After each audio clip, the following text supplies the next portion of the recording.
Guys, bili ako ng shampoo.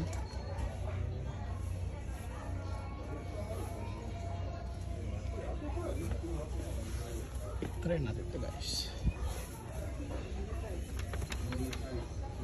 Kasi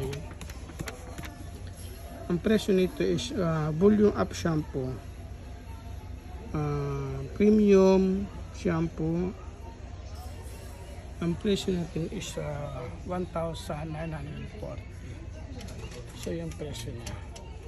So ito yung, wait, ilapag lang natin ito guys.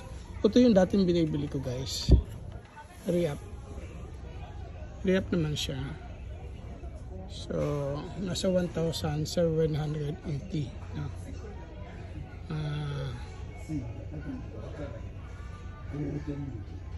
Maganda rin to guys kasi hindi ka babalakobakin dito. So ito try ko to guys. Maganda tong shampoo na to guys. Hindi siya nakakabalakubak. Nakakapag ano pa siya ng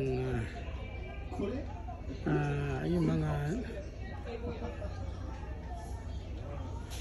nalalagas na buhok, no? Nakakatulong siya.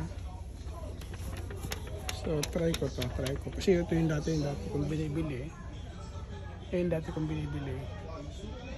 So try ko naman yung iba.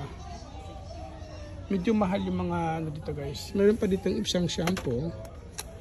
Ito kasi mga 1,000 na yun eh. Mga 1,000 ang presyo niyan. 1,500, 1,900. So itong Maro shampoo dito, cool shampoo, collagen shampoo, mild wash, 1,980.